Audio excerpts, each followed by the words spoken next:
গয়েশ্বরের রক্তমাখা কাপড় নিয়ে অঝরে কাঁদলেন মেয়ে।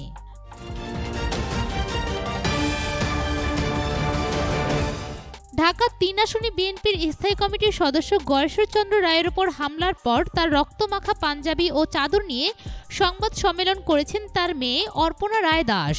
গতকাল সন্ধ্যায় রাজধানীর পল্টনে ঐক্যফ্রন্ট কার্যালয়ে এই সংবাদ সম্মেলনের আয়োজন করা হয়। সংবাদ সম্মেলনে বাবার রক্তমাখা কাপড় হাতে নিয়ে কান্নায় ভেঙে পড়েন মেয়ে অর্পণা রায় দাস। কান্না জড়ানো কণ্ঠে পরিবারের নিরাপত্তা চেয়েছেন তিনি। স্বেচ্ছাসেবক লীগের কেরানীগঞ্জ থানার সভাপতি মিজানুর রহমান সুমনের নেতৃত্বে গণসংযোগের মধ্যে হামলার বিবরণ দেন অর্পণা। বলেন, আমার বাবা নির্বাচন কমিশন থেকে এসে এলাকায় নির্বাচনী গণসংযোগে বের হন। সেই সময় মিজানুরের নেতৃত্বে প্রায় ৪০ জন সন্ত্রাসী আমাদের গণসংযোগের ভেতর ঢুকে হামলা চালায়। সন্ত্রাসীরা হাতুড়ি, পাতাল ও চাপাতি নিয়ে আমাদের নেতাকর্মীদের হত্যা করার চেষ্টা চালায়। হামলার সময় আমার বাবা নিরাপত্তার জন্য একটা ফার্নিচারের দোকানে গিয়ে অবস্থান নেন, কিন্তু সন্ত্রাসীরা সেখানে গিয়ে তার মাথায় আঘাত করে। মুক্তিযোদ্ধা গয়েশ্বরের ওপর হামলার ঘটনা অতীতের জন্য লজ্জার উল্লেখ করে অর্পণা রায় বলেন, আওয়ামী লীগ সারা দেশে সন্ত্রাসী কার্যক্রম চালিয়ে যাচ্ছে। সারা দেশের সংখ্যালঘুদের সকল নেতাদের ওপর হামলা চালিয়েছে আওয়ামী লীগের সন্ত্রাসীরা।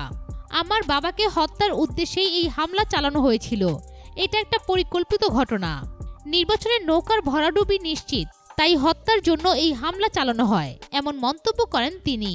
গয়েশ্বর কন্যা অর্পণা রায় কেরানীগঞ্জের উপজেলা চেয়ারম্যান আওয়ামী লীগ নেতা শাহিন চৌধুরীকে উদ্দেশ্য করে বলেন, কাল টকশোতে বড় বড় কথা বলে গেলেন, আবার আজ নাটক করার জন্য মন্ত্রীর সাথে বাবাকে দেখতে আসলেন। আসলে এই হামলার পেছনে মদতদাতা তিনি একজন ভূমিদস্যু। এর আগে ২০১০ সালের ১৮ জুন আমার কোলের ৩ মাসের বাচ্চা আমার স্বামীসহ আমাকে নির্মমভাবে মেরে ফেলার চেষ্টা চালিয়েছিল তার সন্ত্রাসী বাহিনী। এ সময় অর্পণা বাবা গয়েশ্বরের রক্তমাখা কাপড় তুলে ধরে বলেন, তারা বলছে এই রক্ত নাকি রক্ত না। তাহলে আপনারা এই কাপড়ের ডিএনএ টেস্ট করে দেখেন, এটা রক্ত নাকি অন্য কিছু। আমি এই জন্যই এটা সঙ্গে করে নিয়ে আসছি।